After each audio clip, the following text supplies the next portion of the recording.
是我今天2个重点。来，好的，好的，好的。那我们先来看一看，我先来听一下您讲的，就是我知道那个时候，就是你小的时候的经历已经讲过，也特别讲过，妈妈也曾经参与过来讲你小的时候的个性啊、经历啊，因为那个家庭的破碎啊，因为就是妈妈的那种脾气、个性啊，导致了你后来在生活当中的那一种心态啊，那种不安全感啊等等，或者是说就是想赶快找一个好的先生啊，是吧？能够成立一个稳定的家庭啊，将来不会再遭受像你的父辈啊、妈妈啊那样的那种婚姻的遭遇哈，这个都是你可能在内心深处啊，深深的就是掩埋着的这样的一种内心的情感。那这种情感可能就导致你也是一种有不安全倾向的人，那更加就是不太容易去轻信或者是投入到一种什么所谓的能够掌控你的那种力量当中哈。所以信主其实也是这样一个过程了，你怎么样把自己交给神啊？那今天你来讲一讲，就是你怎么样来经历这样一个过程，好不好？好，成长的过程当中，因为经历了很多的负面，然后反映在我自己的身体跟健康上，所以就觉得想要找各样的方法哈，一方面来解惑为什么会发生这些事，第二我可以怎么办哈，所以我就试过了各样的不同方法哈，从心理学啦，大学提供的辅导啦，或者是去研究一下新世纪的一些说法啦，甚至我妈这个求神问佛这个鸡同起价哈，也去啊，也试过啊哈，甚至有什么催眠啦哈，反正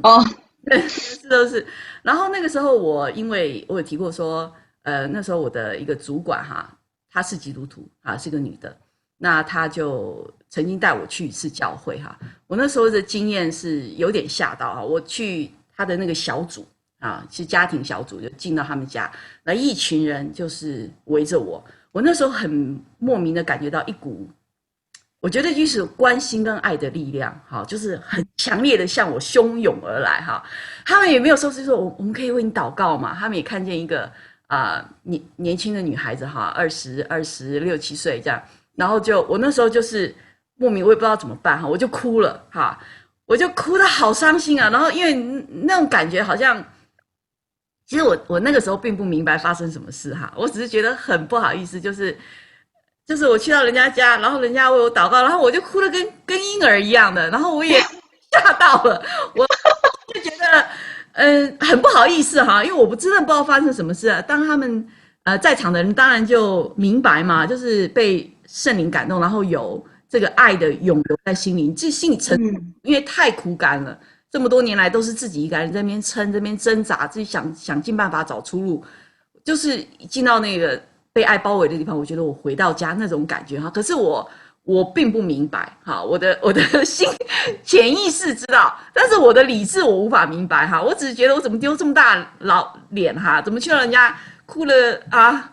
不崩溃成那样哈，然后就不敢再去，你知道吧？我自己也没跟我解释发生什么事情，我后来就。觉得有这个经历，就更能够去理解那些刚进来的人，他们不明白，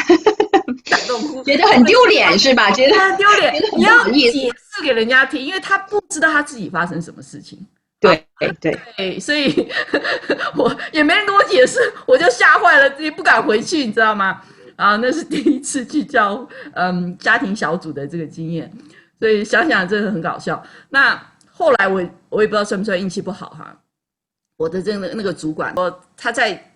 财务上哈有点不太诚实，后来就有欺骗我，被我逮个正着。那我就觉得说，哎，这能信吗？就不信了，就甩到旁边，又去试着其他的办法哈。我觉得这个有点可惜，让我多蹉跎了好几年啊，没有去往。你的意思是说，因为这个主管他本来带你去是个基督徒，但是他的行为出现了一些就是跌倒的行为，以至于你就是对这个信仰失去了信心，是这个意思吧？对，我就没有再往下看，我就觉得，哎呦，这基督徒怎么是这个样子呢？啊，就不喜欢他。他现在多认真啊，还每天对不对祷告什么的，但是人是罪人嘛，有软弱。那我那时候也不明白，我只是看到他的行为，我就觉得这绝对不，这不行，我就再往其他的路上继续寻找哈。这是的，那这也是神的恩典哈，让我没有继续在那里流浪哈。那情况就是在我那时候是曾经就是上过一些很多的自我成长的课程，然后就认识了2个基督徒哈，那一男一女，然后他们都是事业有成，然后我觉得行为处事让我很欣赏的人哈。那时候心里就有一个看法哈，那是已经是好几年哈，就是我那个主管之后要好几年。然后我就突然有一个想法哈，那时候因为忧郁症嘛，待在家也不能工作，也不能去哪里，突然有一个想法冒出来，心里就想说，哎呦，这个姐妹她们的这个教会哈，也许我可以去拜访，去看看，去认识一下哈，就这个想法就从心里浮上来哈。就这么巧哈，同一个礼拜，那个我正心里想的那个上课的这个同学那个基督徒姐妹就打给我，就说：“哎呦，我有这个感动要邀请你去我们教会。”我说：“这么巧？”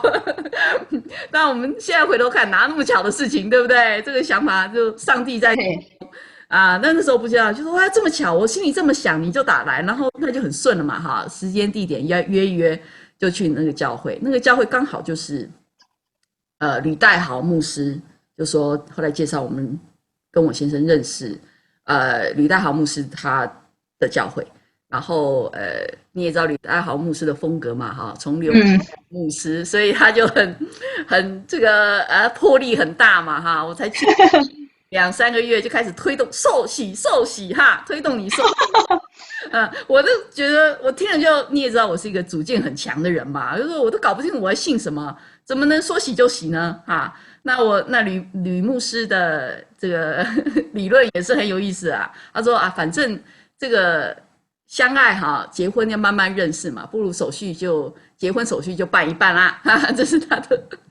他的理论啊，我就没当回事哈，就甩一边去哈，没有认真听哈。其实谁要强迫我哪那么容易的事情，对不对？我也不是很容易被说服的嘛。然后刚巧那一段期间说实在话，就是因为我的这个忧郁症的影响，我的身体也一直都出现这个不好的情况，比如说我已经大概2年左右都没有来月经了。那时候因为忧郁症各种这种压力，我就没有去管到那个事儿，知道吧？然后后来我的一个朋友，他是个医生，他就觉得这个事不能这样放着就帮我预约了台大的妇产科哈。台湾大学是我们非常这个最有名的。对，排的可长了那个求诊的人哈，然后他一个诊间里面就是有3个病患在那边同时看，你知道吧？然后我就去，之后他就说：“我看你这个验血报告，那是个女医生，就是你这个荷尔蒙的情况看起来像这50几岁的这个妇女哈，这个不行你要不要赶紧他说按我专业的建议你要赶快把你的卵子取出来冷冻，以后你还有机会生孩子，趁现在这样。”我一听，我立马在那个诊间我就哭了，你知道吗？我说我才27岁哈，这个也没有男朋友，也没有结婚的，你现在让我去取卵子冷冻，我就一下子就感觉把我推到了人的尽头的，你知道吗？那时候回家的路上坐公车，我就想起最近去的教会他们所说的那个神哈，我就做了一个祷告，我说神如果你是真的，请你来帮我医治我我把这事交给你哈，如果你能够医治我的话，我就受洗哈，不是推动我就觉得那好像是一个时机哈。就牧师推不动，神再来加一把劲儿，然后一下子我就想起这个牧师在推动洗这个事，我就说不然的话，如果你是真的，那我就洗吧我就做了那个祷告哈，然后回到教会就一看，有2个查经这个受洗班哈进行哈，一个是在2个月后哈，我就报名啦，我就报2个月后要受洗的受洗班，然后就搞清楚一下到底什么是救恩啊什么的啊，然后1个月后哈就来了一点黑血啊，从2年几乎没有来经到来点黑血，那我朋友就说啦，这个不算，然后我想那是啊，好这个。不能让我洗得不明不白、不甘不愿的，就是对不对？不清不楚的就让我就那时候就祷告，那时候要受洗前1个礼拜，着急你知道吗？就觉得神啊，我都说话算话，我都报名了啊，你怎么说话不算话呢？那时候也很好笑，觉得自己着急了，你知道吗？就觉得我都快要洗了，这个还没有恢复健康，这怎么行呢？哈。那我就这样祷告的2天后哈，我的月经又来，真鲜红，你知道吧？然后我就哎呦，真的耶，这个神是真的。然后我就觉得得医治，我真的一点药也没吃，那个我也没去回诊了，也没有听他的讲了，真的跑去安排了一个手术，把我的卵子取出来冷冻，我就觉得就交给神了啊。那也的确，哎，祷告之后，然后第2个月我的月经就恢复正常，以后就恢复正常了。然后就洗了嘛哈，那我觉得这个有点感觉，就是有点像是I keep my promise， 就是我让我的承诺实现。神你是信实守承诺的神，那我也就说我也信你啊，我也承诺我信你啊，我把我的承诺也实践了，那样子的感觉啊。那你说我是不是真的很认识这个基督？也不一定，但我确定知道说这个力量是真的，这个神是他的医治的能力是真的，这个是我经历到，对吧？那这个是我确定的。好，所以因为我之前已经找过了这么多的办法了嘛，哈，那这些理论啊什么的，没有那个真实的力量可以帮助我，让我真的得医治，但这个可以，所以我就觉得好信了，好把这个收养进神国度家庭的这个收养手续就办好了哈。就是说我不是报名了2个月后嘛，那第1个月我先去看看别人受洗的情况嘛，哈，我就觉得妙。然后别人在受洗，然后唱了一首歌叫《如入切木溪水》，哇，那个歌哈是人声的，没有音乐，他们就是用人来伴，然后去受，然后看着别人受洗。哎呦，我那时候好怪哦，就是别人在受洗哈，我哭的跟什么一样。你知道吗？我就觉得，我现在回头来看，我当然知道，后来才知道这叫灵的洗，圣灵在那个同时用灵在洗我。哇，我那个哭的，我简直是快虚脱了，你知道吗？那时候反正我自己受洗的时候，我已经没有那么感动了，你知道吗？在第2个月的时候，但是我一直都很印象说那个歌，对，然后那个情景，然后别人在受洗，我在受灵洗。然后就是深切的感觉到神的爱充满的浇灌了我，好，所以第1个月受灵洗，第2个月受水洗，是这样的。尽管上帝在我还不知道的时候透过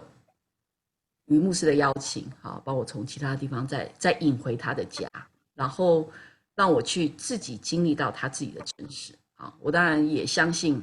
见证的重要，我们真的应该要活出合神心意的榜样，以至于我们可以更好的成为神的大使来见证神。但是如果像我这样运气有点不好，那神也有奇妙的恩典，仍然把我带回到他的家园。我觉得这个是很大的恩典哈。尽管吕代豪牧师他的邀请哈，那个时候对我没效哈，但是神他有自己的办法，他就是透过这个环境让我去到绝处哈，让我心这么硬的人没有办法了，就抓了一个浮木啊，那可以去亲身经历到神的真实。奇妙的是哈，后来我去到加拿大，去到一个教会，在那个教会里面就有一个姐妹哈，就是刚来这个教会，她就听了我这个见证，然后她就说：“哎呦，我好想要认识你所信的这个神哈。”她说：“我跟你说，我跟你有一样的情况，我也是1年多没来经了哈。”那我说：“好啊，我们来替你祷告。”后来就介绍她去参加受洗班哈。后来他就受洗了，他很快，他来教会到认识神，到受洗，到搬走哈，因为他毕业了，不过2-3个礼拜，但是在我们替那个姐妹在加拿大卡加利的姐妹办这个欢送派对的时候，在我们家欢送她要去美国嘛，就他就说：“有一件事情我跟你讲啊，他说我其他的情况都没有改变，我吃也吃一样，住也住一样，我唯一有一件事情改变就是我受洗了，然后我的这个月经就好了，就是恢复正常。哎呦，我们那时候很高兴啊，就觉得神也把这样的恩典传递给其他的人，就透过我们分享的这个见证，所以我们分享的见证也是很有能力的，我相信。其实我觉得就是神用每一个人他自己亲身的经历，然后让他去认识神，这个才是最重要的一个环节。因为可能也许有的人听了我们的见证，他也有同样的问题，但是他也可能就神没有在这方面答应他，或者说没有医治他在这个环节上，那他是不是就感觉到没有神呢？其实并不是这样，可能神就是用不同的见证、不同的方法和不同的阅历啊，让人就是从一个自己对自己是个独特的一个记忆当中，然后来认识这个独特的神。因为神跟我们每个人都有关系嘛，他不是只跟你有关系，他跟所有的人都有关系。可是所有的人都有不同，所以可能所有的朋友他们所经历的也不同哈。而且呢，就这么奇妙，两件事情都是一样的，居然都被验证到神就是这个极大的医治。就像我想起来在圣经当中提到那个血漏的妇女一样啊，她是血流不止，但是她一摸耶稣的这个衣服穗子，她的血就干了哈。所以我觉得这个都是针对每个人的，每个人的经历都完全不一样哈。对，但是神会用他的方法来救每一个人。对，我想那个姐妹她其实也经历她自己的这个经期的事情一段时间，她可能没有想到可以拿这件事情来求神啊。对，刚接触信仰，所以透过我这个经历，她就想，对啊，如果你可以，为什么我不行啊？所以为这个事情来求，然后就经历到神奇妙的恩典。即使我们跟他的生命交错，也不过短短的几个礼拜，但是就领受了，就看见他的这个与神这样子建立关系有这个开始，我就觉得神的带领很奇妙。所以我们的见证大小你都不知道在什么时候会发挥什么样的关键，遇到对的人发生所以我们有各样的经历是一个经历神的机会，都是很宝贵。我相信都可以好好的去诉说神奇妙的恩典，神一定会使用。对啊，对对对，很感恩啊。但是雪伦师母，你有没有发现也有一个很相同的地方，就是有好多人当他们在急难的时候，他们真的走投无路了，就这个一条路可走了，所以他们可能想来试试碰碰运气，没想到真的有运气啊，确确实实我跟神承诺说，神你要给我这个，那我就会还你一个，我信你啊，我给你多大面子了，我就信你了。这种想法的就像你刚才分享的那种，你对我好，我也当然不能食言了啊，你给我进1尺，我也敬你1丈，对吧？然后就信了主了。但是当他们信完了之后，他们就拿到好处了，这一篇就翻过去了，该做什么做什么了。那继续下来就没有下文了，也不会再跟着神去继续了直到有一天他们又遇到了另外一个新难题，然后他们又嚎啕痛哭的来到神面前，神啊神啊神啊，我真惨呐，我又想起你来了，现在只有你了就是又是一个救命稻草要抓一下了。所以我觉得我看到您好像应该绝对不是这样嘛，如果这样今天你就不是师母了，对不对？你可能就是其中的一位了不是抓一下稻草然后得了救了就 OK 了，就走掉了，然后就把神忘记了，拜拜了。那我相信在后面的这个旅程当中，你一定要每一天或者说每一步都在经历神的真实，才能够走到今天这一步还有肯定有很多的故事，那我们就等待你下一次继续的来分享你的另外的。求你用我做你